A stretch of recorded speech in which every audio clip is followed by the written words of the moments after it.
اهتزت وربت وأنبتت من كل زوج بهيج ذلك بأن الله هو الحق وأنه يحيي الموتى وأنه على كل شيء قدير وأن الساعة آتية لا ريب فيها وأن الله يبعث من في القبور ومن الناس من يجادل في الله بغير علم ولا هدى ولا كتاب منير ثاني عطفه ليضل عن سبيل الله له في الدنيا خزي ونذيقه يوم القيامة عذاب الحريق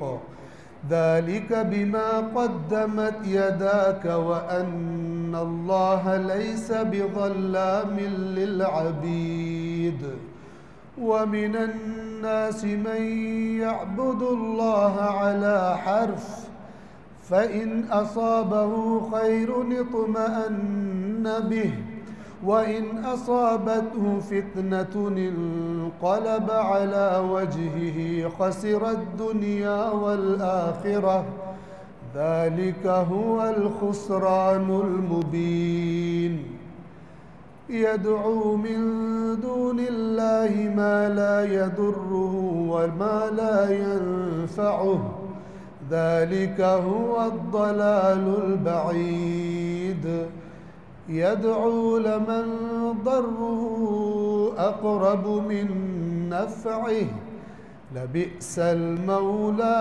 ولبئس العشير إن الله يدخل الذين آمنوا وعملوا الصالحات جنات تجري من تحتها الأنهار إن الله يفعل ما يريد صدق الله العلي العظيم صلوات پڑھیں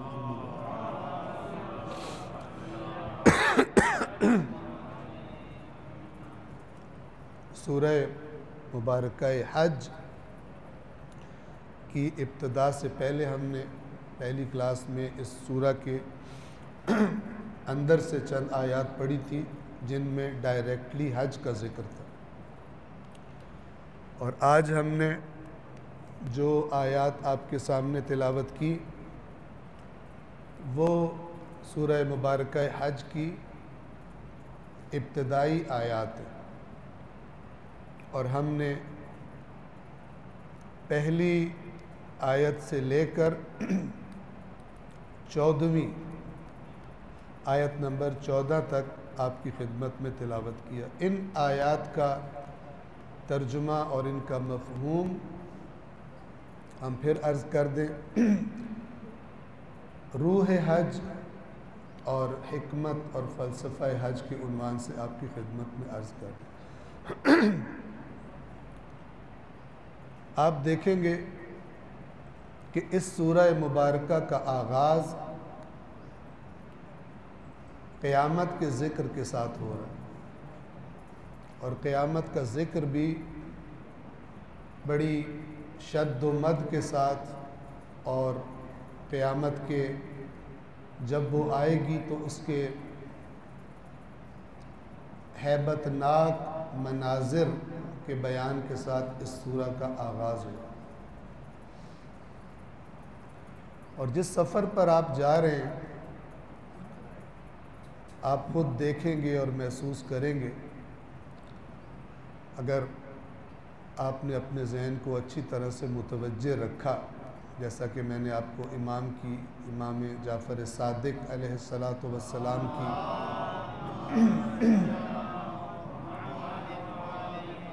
ایک روایت کے ابتدائی کلمات سنائے تھے، جس میں امام نے فرمایا تھا کہ اپنی توجہ خالق کی طرف کر لو اور باقی چیزوں سے توجہ اپنی ہٹا دو۔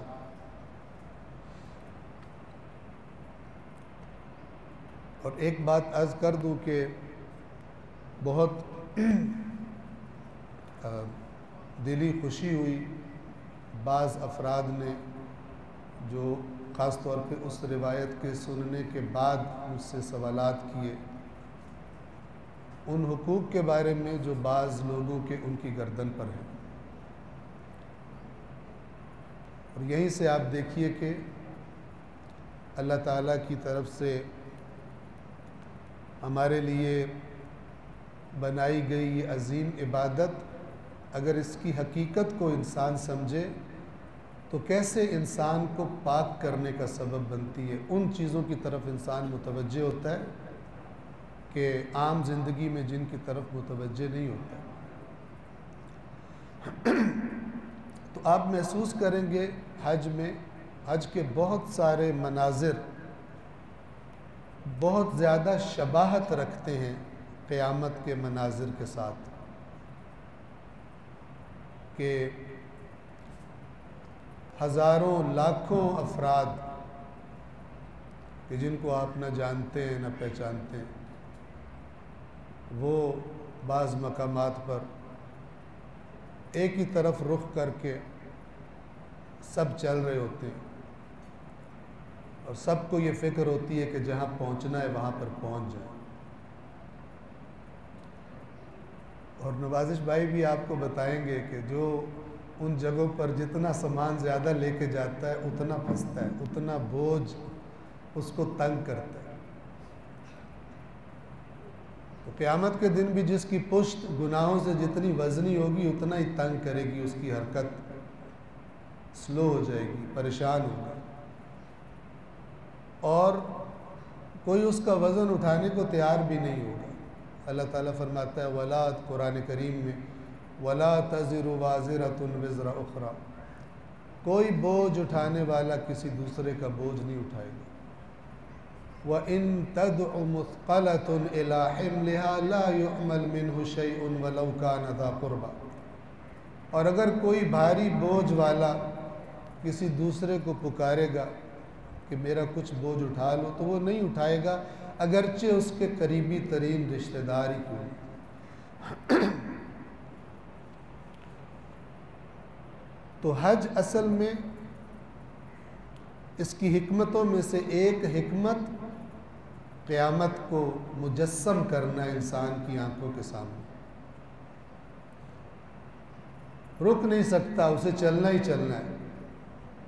اللہ بھی قرآن میں فرماتا ہے یوم یخرجون من الاجداث کأنہم الی نصب یوفدون، جس دن اپنی قبروں سے نکل کر جو علامتیں ایسے چلیں گے جدھر ان کو کہا جائے گا، جیسے کوئی علامت کسی کو دکھا دی جائے اور اس کو کہا جائے تو انہیں حتماً اس علامت تک پہنچنا ہے، اور کوئی کسی کا بوجھ شیئر کرنے کے لیے تیار نہیں ہوگا۔ تو سورہ حج جس کا نام ہے، اس کی ابتدا بھی اللہ نے حج کے ذکر سے نہیں کی، بلکہ قیامت کے آنے کے ذکر سے کی۔ اور جو تصویر اللہ تبارک و تعالی ان آیات میں دکھانا چاہتا ہے آپ توجہ فرمائیں۔ بسم اللہ الرحمن الرحیم،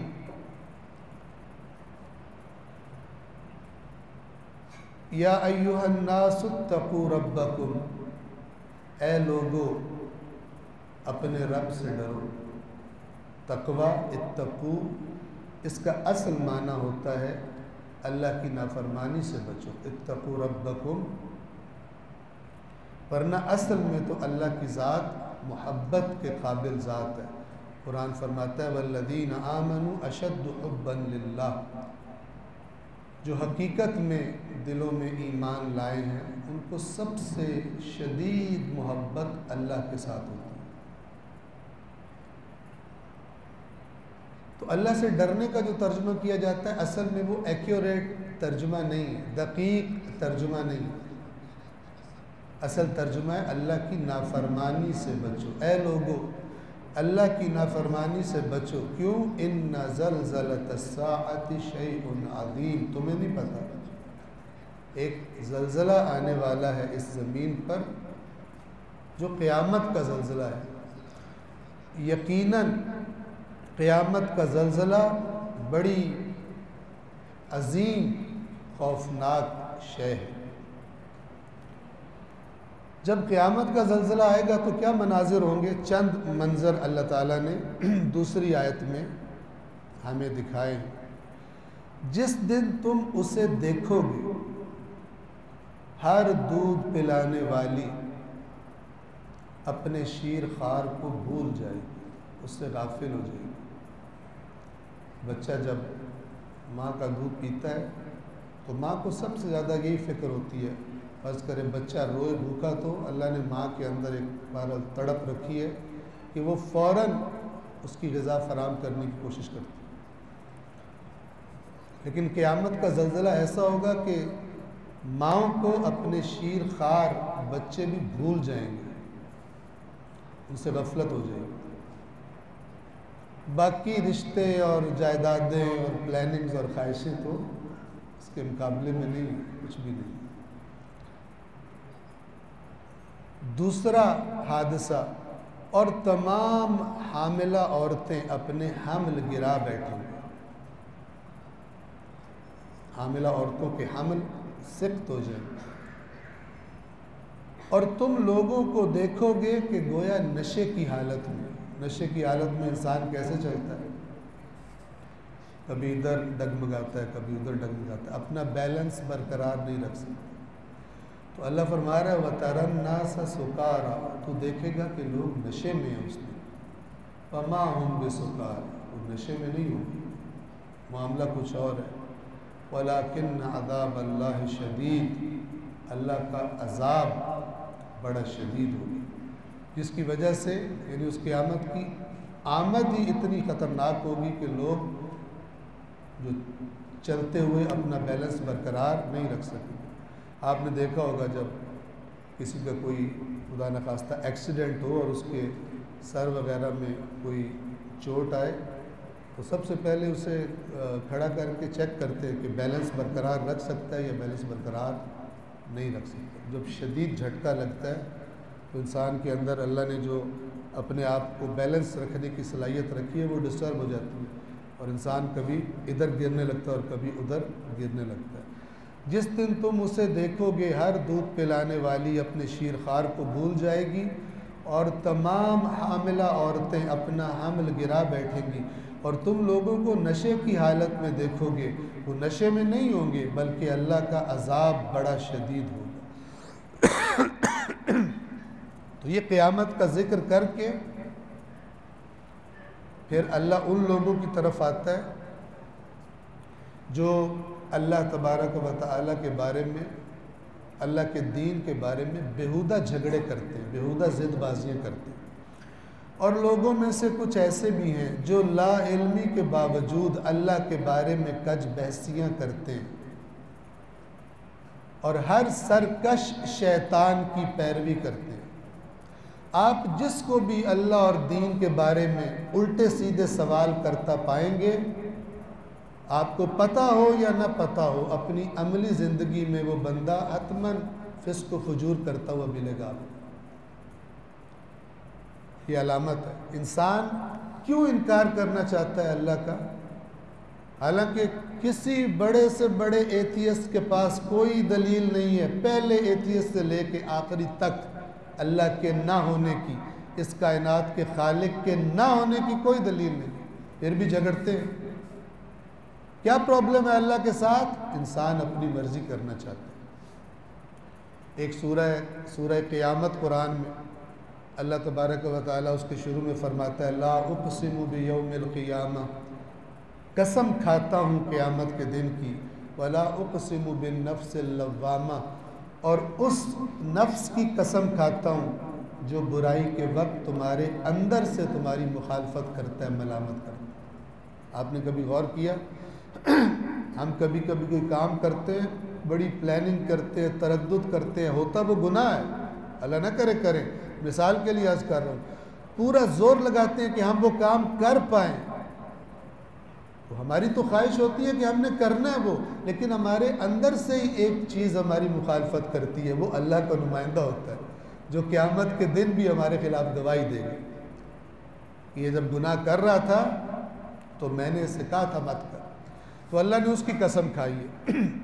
اور پھر فرمایا یہ دو قسمیں کھا کے اَيَحْسَبُ الْإِنسَانُ أَن لَّن نَّجْمَعَ عِظَامَهُ، کیا انسان یہ سوچتا ہے کہ ہم اس کی ہڈیوں کو جمع نہیں کریں گے؟ بلا، غلط سوچتا ہے، ہڈیوں تو چیز ہی کوئی نہیں۔ قادرین علی ان نسوی بنانا، ہم اس کی ان انگلیوں کے پوروں کو، یعنی جو فنگر ٹپس ہوتی ہیں جن پہ آپ فنگر پرنٹس دیکھتے ہیں، ان کو بھی ہم اسی طرح کر دینے کی قدرت رکھتے ہیں اور ہم کریں گے۔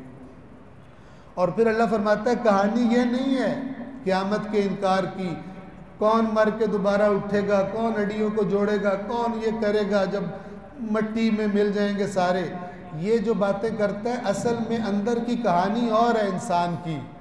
ورنہ اگر تھوڑی سی بھی عقل سے سوچے تو اسے یہ سوچنا چاہیے کہ اگر یہ کام محال ہوتا ہڈیوں کا جوڑ دینا تو پہلی دفعہ ہی نہ ہو سکتا۔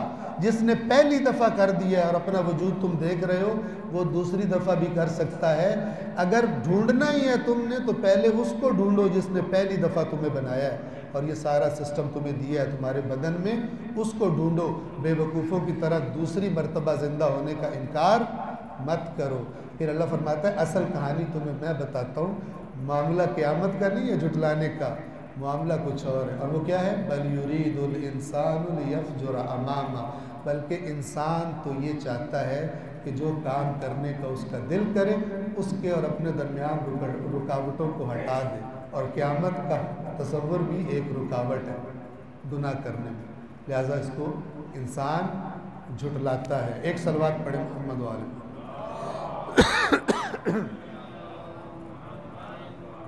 یہاں پر جب بھی یہ آیت بیان کرنے کا موقع ملتا ہے ایک چیز کی طرف اشارہ کرتا ہوں، توجہ فرمائیے۔ اگر آپ اللہ کی کتاب کو پڑھیں گے کہ انشاءاللہ سفر حج کے دوران ضرور پڑھیے گا، بہت تاکید ہے، آپ اس سرزمین پہ جا رہے ہیں جس سرزمین پر اللہ نے قرآن عطا فرمایا ہے بشریت کو، سرزمین وحی پہ جا رہے ہیں جہاں پہلی وحی اتری تھی، اور جس وحی کی طرف دعوت دیتے دیتے اللہ کے نبی نے بڑی تکلیفیں انہوں نے اور ان کے ساتھیوں نے اٹھائیں، یہی قرآن تھا۔ تو جب آپ قرآن پڑھیں گے آپ دیکھیں گے اللہ نے بہت ڈرایا ہے قیامت سے، توجہ سے سنیے، اللہ نے بہت ڈرایا ہے قیامت سے۔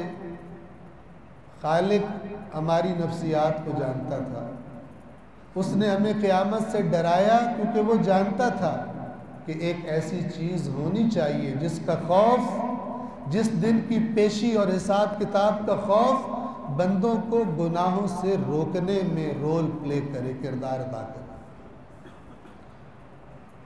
لیکن آج کل ہم جو مناظر دیکھتے ہیں بعض مذہبی محفلوں اور تقریروں میں اور مذہبی شاعریوں میں، وہ قرآن کے بالکل برعکس ہے، اور یہ ہماری قرآن سے دوری کی علامت ہے، نہ صرف عوام کی بلکہ وہ جو تقریریں کرتے ہیں اور شاعری کرتے ہیں ان کی۔ اگر قرآن مجید کے ساتھ جڑی ہوتی وہ شاعری اور وہ تقریر اور وہ خطابت تو کسی کی جرأت نہ ہوتی سامنے بیٹھے والوں سے کہے کہ تمہیں قیامت کے دن ڈرنے کی ضرورت ہی کوئی نہیں، تم تو پار ہو۔ اللہ نے کہیں بھی نہیں کہا۔ اللہ نے تقریباً 1/3 قرآن قیامت کے بارے میں ذکر کیا ہے کہ ڈرو اس سے، اور قیامت کے دن جنت میں جانے والوں کا جب ذکر کیا ہے سورۃ المعارج میں تو وہاں فرمایا یہ جو جنت میں جا رہے ہیں یہ وہ لوگ ہیں جو دنیا میں اپنے رب کے عذاب سے ڈرتے تھے، ان کو کوئی سیٹسفیکشن نہیں تھی کہ ہم تو پکے جنتی ہیں جیسے آج کل ٹکٹ بکتے ہیں جنت کے۔ تو اللہ نے پورا زور لگایا کہ لوگ قیامت سے ڈریں،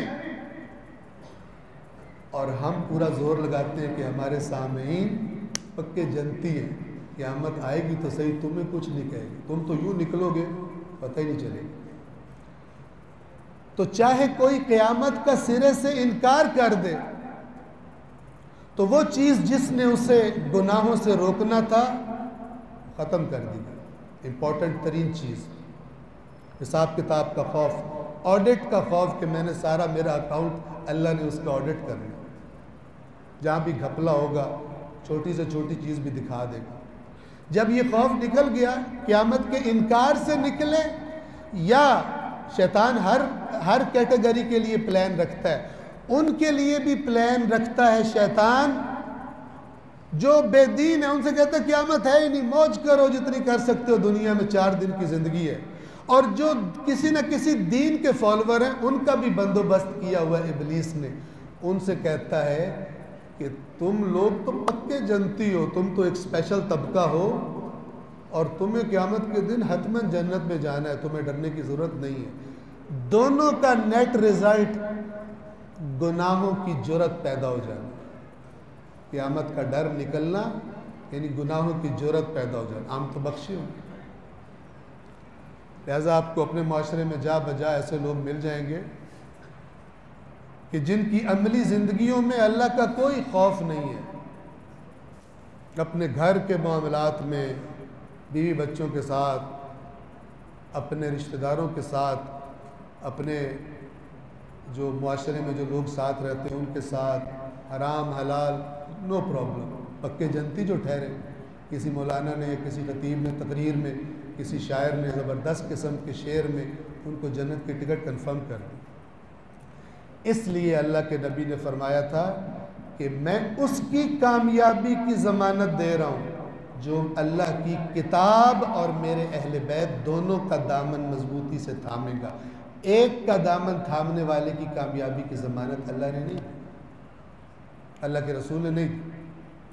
خوب، لوگوں میں سے کچھ ایسے بھی ہیں جو لا علمی کے باوجود اللہ کے بارے میں پتہ شتہ ہوتا کوئی نہیں، کج بیسیاں کرتے ہیں، نئے نئے سوال گڑھ کے لاتے ہیں، کنفیوز کرتے ہیں لوگوں کو، اور ہر جیسے آج کل ایتھیسٹ چینل کتنے پاکستان میں کام کر رہے ہیں، بے دین، اور ہر سرکش شیطان کی پیروی کرتے ہیں۔ جو الٹی بات بتاؤ فوراً کیچ کرتے ہیں، سیدھی بات بتاؤ دل ہی نہیں کرتا ان کا اس طرف آنے کا۔ اس شیطان کی پیروی، جبکہ اس شیطان کے بارے میں یہ لکھ دیا گیا ہے کہ جو اسے دوست بنائے گا اسے وہ گمراہ کرے گا اور جہنم کے عذاب کی طرف اس کی ہدایت کرے گا، رہنمائی کرے گا۔ شیطان بھی ہدایت کرتا ہے لیکن کرتا جہنم کی طرف۔ آیت نمبر 5، انسان کی خلقت، اللہ توجہ کروا رہا ہے کہ تم کہتے ہو قیامت مثلا نہیں آ سکتی، ذرا غور کرو، تم جو زمین پہ چل پھر رہے ہو، اتنے اپنے آپ کو کچھ سمجھتے ہو، چلتے پھرتے ہو، سوچتے ہو، باتیں کرتے ہو، اپنی تم کس طرح خلق ہوئے، تمہارا یہ بدن جو ہے کن مراحل سے گزر کے خلق ہوا، اس پہ غور کرو۔ جو وہ کر سکتا ہے وہ تمہیں دوبارہ بھی لا کے رکھ سکتا ہے۔ اے لوگو، اگر تمہیں موت کے بعد زندگی کے بارے میں شک ہے تو سوچو، ہم نے تمہیں مٹی سے پیدا کیا، پھر نطفے سے، پھر خون کے لوتھڑے سے، یعنی جو شکلیں بدلتا ہے شکم مادر کے اندر، پھر خون کے لوتھڑے سے، پھر گوشت کی تخلیق شدہ اور غیر تخلیق شدہ بوٹی سے، کبھی کامل کبھی ناقص، تاکہ ہم تم پر واضح کریں، یعنی ان مراحل سے تم پہ واضح کریں کہ ہماری قدرت اور ہمارا علم کیسا ہے، اور ہم جس کو چاہتے ہیں ایک مقررہ وقت تک رحموں میں ٹھہرائے رکھتے ہیں، رحم مادر میں جس کو چاہتے ہیں ٹھہرائے رکھتے ہیں، پھر تمہیں ایک بچے کی شکل میں نکال لاتے ہیں تاکہ پھر تم جوانی کو پہنچ جاؤ، اور تم میں سے کوئی فوت ہو جاتا ہے پہلے ہی، اور کوئی تم میں سے نکمی عمر کو پہنچا دیا جاتا ہے، بڈھا ہو کے دوبارہ جیسے بچہ محتاج ہوتا ہے وہ بھی محتاج ہو جاتا ہے، بچوں والی حرکتیں کرتا ہے، اور کوئی تم میں سے نکمی عمر کو پہنچا دیا جاتا ہے تاکہ وہ جاننے کے بعد بھی کچھ نہ جانے، دوبارہ ایسے ہی ہو جائے جیسے کچھ نہیں پتا اس کو۔ اور ایک اور مثال جو بار بار ریپیٹ ہوتی ہے، تم دیکھتے ہو اپنے سامنے، اور تم دیکھتے ہو کہ زمین خشک ہوتی ہے لیکن جب ہم اس پر پانی برساتے ہیں تو یہ حرکت میں آ جاتی ہے اور ابھرنے لگتی ہے اور مختلف اقسام کی پر رونق چیزیں اگانے لگتی ہے۔ آیت نمبر 6، یہ سب اس لیے ہے کہ اللہ ہی برحق ہے، وہی یہ کر رہا ہے، اور جو اس نے کرنے کا وعدہ کیا وہ بھی تمہیں کر کے دکھائے گا۔ یہ سب اس لیے ہے، تمہیں اس لیے بتایا جا رہا ہے، اور یہ نشانیاں تمہارے لیے اس لیے بیان کی جا رہی ہیں تاکہ تمہیں پتہ چلے کہ اللہ ہی برحق ہے، اور وہی مردوں کو زندہ کرتا ہے، اور وہی ہر چیز پر قادر ہے۔ آیت نمبر 7، اور یہ کہ قیامت آنے والی ہے جس میں کوئی شک نہیں، اور یہ کہ اللہ ان سب کو اٹھائے گا جو قبروں میں دفن ہے۔ آیت نمبر 8، اور لوگوں میں کچھ ایسے بھی ہیں جو اللہ کے بارے میں بغیر علم اور ہدایت اور روشن کتاب کے کج بحثیاں یعنی الٹے سیدھے سوال، مرغی پہلے آئی تھی کہ انڈا، اس ٹائپ کی باتوں میں دین کے بارے میں اشکالات پیدا کرتے ہیں۔ واضح اور روشن چیزوں کو صرف نظر کر کے بڑی باریکیوں سے جا کے دین پر اعتراضات ڈھونڈ کے لاتے ہیں۔ اللہ روشن کتاب، اللہ کے بارے میں بغیر علم، ہدایت اور روشن کتاب کے کج بحثیاں کرتے ہیں۔ 9، توجہ کریں، تاکہ متکبرانہ انداز میں، تکبر، اکڑ، سب سے خطرناک چیز جو اللہ کو غضب میں لاتی ہے ان میں سے ایک تکبر ہے۔ اللہ تبارک و تعالیٰ فرماتا ہے کہ ایک جگہ فرماتا ہے وَغْضُضْ مِنْ صَوْتِكَ وَاقْصِدْ فِي مَشْيِكَ، اپنی آواز دھیمی رکھ۔ بعض جگہ ضروری ہوتا ہے اونچی آواز سے بولنا، لیکن ہر وقت ہی دھاڑتا رہے شیر کی طرح، تو اللہ نے اسے شیر نہیں بلکہ گدھا قرار دیا۔ اپنی آواز کو دھیما رکھ اور اپنی چال میں اعتدال رکھ، اس لیے کہ سب سے گندی آواز تو گدھے کی ہوتی ہے۔ آپ نے استفادہ کیا ہوگا کبھی نہ کبھی گدھا کیسے بولتا ہے۔ اللہ نے اس کے ساتھ تشبیہ جو بلا وجہ ہی گلا پھاڑ کے دھاڑتے رہتے ہیں، سمجھتے ہیں اس سے میرا روگ بنتا ہے۔ دوسری جگہ اللہ تعالیٰ فرماتا ہے وَلَا تَمْشِ فِي الْأَرْضِ مَرَحًا، اس زمین پہ اکڑ کے مت چل۔ میرے پاس 4 نوٹ زیادہ آ گئے، چال ہی بدل گئی، حالانکہ میں وہی کا وہی ہوں، مجھ سے کوئی نوٹ چھین لے پھر اسی طرح ہو جاؤں۔ کچھ بعض اوقات محکموں میں دیکھ اپنے افسر سے ڈانٹ کھا کے آتا ہے، سوری سر، یس سر، نو سر، سوری سر، آئندہ نہیں ہوگا سر۔ باہر آتا ہے اپنے ماتحت کو سارا غصہ اس پہ نکالتا ہے۔ تم سارے نااہل، اکڑ بندے کی بیماری صرف اس میں نہیں ہوتی جس کو سب سے بڑے باس کی طرف توجہ ہوتی ہے، اللہ کی طرف، کہ کس سے میں نے اونچا بولنا ہے، کس سے میں نے دھیما بولنا ہے۔ تو فرمایا وَلَا تَمْشِ فِي الْأَرْضِ مَرَحًا، حج کی قبولیت میں سے ایک شرط یہ روایات اہل بیت میں آئی ہے، تکبر مت کرو حج میں۔ تکبر سارا یہی پہ اتار کے جاؤ، عاجزی اور انکساری تمہارے سفر حج پہ غالب ہو۔ کسی کا کندھا لگ گیا، آگ ببولا ہو گئی، ایسی کی تیسی کر دوں گا، یہ مت کرنا حج۔ عاجزی اور انکساری، چونکہ اللہ تمہیں دے گا، اور جس کا کندھا تمہیں لگا ہے وہ بھی اسی اللہ کا مہمان ہے جس نے تمہیں بلایا، جیسا ان کے بعد اس کے باقی مہمانوں کی بھی تمہیں رسپیکٹ کرنی، برداشت کر، اپنے آپ کو برداشت کی عادت ڈالنا۔ زمین میں اکڑ کے مت چل، اور جو اکڑ کے چلتے ہیں ان سے اللہ کہہ رہا ہے اِنَّكَ لَن تَخْرِقَ الْأَرْضَ، تو زمین کو پھاڑ نہیں سکتا۔ ایسے قدم اٹھا اٹھا کے رکھتا ہے اکڑ کے، جیسے تیرے قدموں سے زمین پھٹ جائے گی، تو زمین کو نہیں پھاڑ سکتا۔ وَلَن تَبْلُغَ الْجِبَالَ طُولًا، اور جو گردن اوپر کر کے سریے کی طرح چلتا ہے تو پہاڑوں جتنا اونچا نہیں ہو سکتا، تیری اوقات ہی نہیں۔ لہٰذا اپنے آپ کو دھوکے میں مت ڈال، اپنے آپ کو بڑا سمجھ۔ اور دوسری طرف اللہ نے اپنے بندوں کی نشانی بیان کی، فرمایا وَعِبَادُ الرَّحْمَنِ الَّذِينَ يَمْشُونَ عَلَى الْأَرْضِ هَوْنًا، رحمان کے بندے وہ ہیں جو زمین پہ عاجزی سے چلتے ہیں۔ زمین کو اپنے ابا کی جائیداد نہیں سمجھتے، اللہ کی سمجھتے، اکڑ کے نہیں چلتے زمین پر۔ یہ جو اللہ کے بارے میں کج بحثیاں کرتے ہیں، ان کی نشانی متکبرانہ، تاکہ متکبرانہ انداز میں لوگوں کو راہ خدا سے گمراہ کریں۔ جو زیادہ سمجھدار نہیں ہیں، نارمل لوگ ہیں، یہ سو کالڈ اپنے دلائل سے گھڑے ہوئے، ان کو کنفیوز کر دیں۔ اس کے لیے دنیا میں بھی ذلت ہے، اور قیامت کے روز ہم اسے آگ کا عذاب چکھائیں گے۔ آیت نمبر 10، یہ سب تیرے اپنے دونوں ہاتھوں سے آگے بھیجے ہوئے کی وجہ سے ہے، تو نے خود یہ کرتوت کیے ہیں جن کے لیے تجھے یہ عذاب چکھایا جا رہا ہے، ورنہ اللہ اپنے بندوں پر ظلم کرنے والا نہیں ہے۔ آیت نمبر 11۔ اب یہ کچھ لوگوں کا ذکر ہے کہ جو بڑے اس زمانے میں بھی تھے، ممکن ہے آج بھی پائے جاتے ہیں، اور لوگوں میں سے کوئی ایسا بھی ہے جو اللہ کی ایک طرف کھڑے ہو کر بندگی کرتا ہے۔ یہ ایک طرف علی حرف، یعنی جہاں اسلام اور کفر کا بارڈر ہے وہاں کھڑا ہوتا ہے، تاکہ اگر کبھی بارڈر کراس کرنا پڑے تو زیادہ سفر نہ کرنا پڑے، آرام سے نکل جائے۔ کچھ لوگوں نے اس زمانے میں بھی دین قبول کیا تھا، اس لیے تاکہ جو مال غنیمت تقسیم ہوتا ہے وہ مل جائے، جو مسلمانوں کو حقوق مل رہے ہیں وہ ہمیں بھی مل جائے۔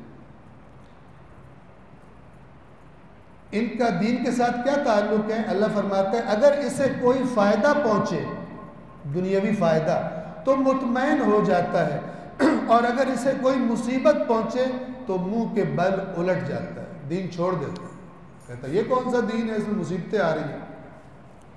آج بھی بہت سارے عوام الناس سمجھتے ہیں کہ دین سے قریب ہونا دنیا کے آرام و سکون، آرام و آسائش، پیسوں کی وسعت، جناب رزق، اس کا سبب ہے، جبکہ قرآن مجید میں اللہ کہتا ہے ہم تمہیں حتماً آزمائیں گے، ہم تمہارا امتحان لیں گے، ہم دیکھ کے رہیں گے حقیقی مومن کون ہے اور بنا ہوا مومن کون ہے، ہم ایسے میدان سجائیں گے تمہاری آزمائشوں کے جس سے تم چھٹ جاؤ گے، کھرا اور کھوٹا الگ ہو جائے گا، اس کے بغیر اللہ تمہیں نہیں چھوڑے گا، اس امتحان کے بغیر۔ یہ قرآن کی ٹول ہے، 20 آیات ہے، دنیا آزمائش کی جگہ۔ اگر اسے کوئی فائدہ پہنچے تو مطمئن ہو جاتا ہے، اور اگر اسے کوئی مصیبت آ جائے تو منہ کے بر الٹ جاتا ہے، میں نے تو اتنا چلہ کیا تھا پھر میرا کام کیوں نہیں ہوا۔ ایک صاحب نے مجھے کہا تھا میں نے 40 دن امام زمانہ کا چلہ کیا ہے لیکن میرا کام ہی نہیں ہوا، مجھے تو امام زمانہ میں شک کی پڑ گئی۔ وَمِنَ النَّاسِ مَن يَعْبُدُ اللَّهَ عَلَىٰ حَرْفٍ، ایک کنارے پہ کھڑے ہوتے، دنیا کا مطلب نکل آئے، دین بہت اچھا ہے، بڑا میٹھا ہے، کوئی دنیا کی مصیبت آزمائش آ جائے کوئی دین شیل نہیں، بھاگ جاؤ۔ ہمارے آقا و مولا سید الشہداء امام حسین علیہ السلام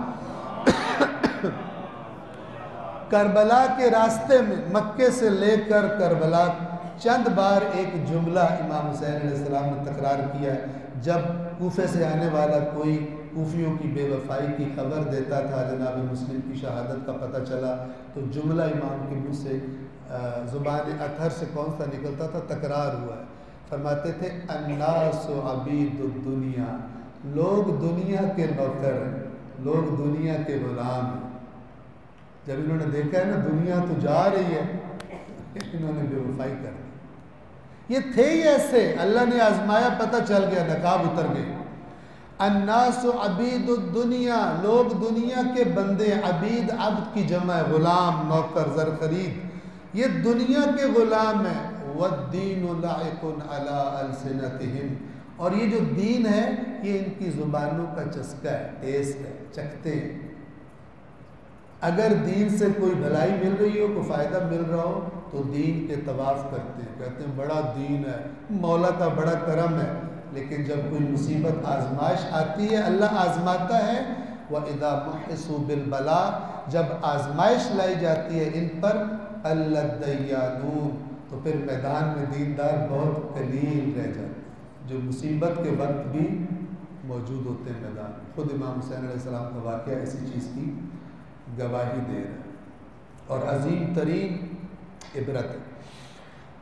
اور لوگوں میں سے کوئی ایسا بھی ہے جو ایک طرف ہو کر اللہ کی بندگی کرتا ہے، اگر اسے کوئی فائدہ پہنچے تو مطمئن ہو جاتا ہے، اور اگر اسے کوئی مصیبت پہنچے تو منہ کے بل الٹ جاتا ہے۔ اس نے دنیا میں بھی خسارہ اٹھایا اور آخرت میں بھی، یہی کھلا نقصان ہے۔ یہ اللہ کے سوا اسے پکارتا ہے جو نہ اسے کوئی نقصان دے سکتا ہے، نہ اسے کوئی فائدہ پہنچا سکتا ہے، یہی تو بڑی کھلی گمراہی ہے۔ آیت نمبر 13، وہ اس کو پکارتا ہے جس کا نقصان اس کے فائدے سے زیادہ قریب تر ہے۔ کتنا برا ہے اس کا سرپرست اور اس کا رفیق بھی کتنا برا ہے۔ آیت نمبر 14 جو آج کے لیے آخری آیت ہے، یقیناً اللہ ایمان لانے والوں اور نیک اعمال بجا لانے والوں کو ایسے باغات میں داخل کرے گا۔ جنت عربی زبان میں کہتے ہیں گھنے باغ، بہت زیادہ گھنا باغ، اتنا گھنا ہو کہ اوپر سے اتنے درخت و سبزہ ہو کہ اس کی زمین دکھائی نہ دیتی ہو۔ صحرا میں رہنے والے عربوں کے لیے یہ بہت ہی نایاب چیز تھی، لہذا اللہ نے جنت کا تذکرہ ان الفاظ میں فرمایا۔ گھنے باغات، ایسے باغات میں داخل کرے گا جن کے نیچے نہریں جاری ہوں گی، اور اللہ جس چیز کا ارادہ کر لیتا ہے اسے یقیناً کر گزرتا ہے۔ صلوات پڑھیں محمد و آل محمد۔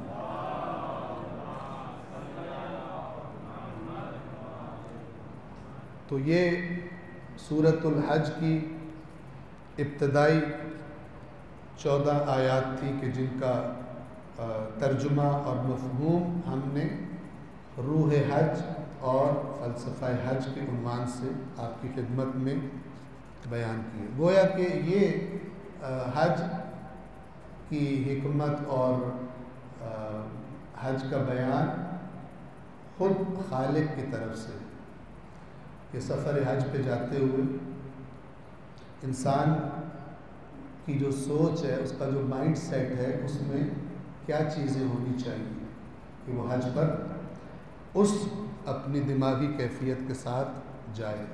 صلوات پڑھ دیں محمد و آل محمد۔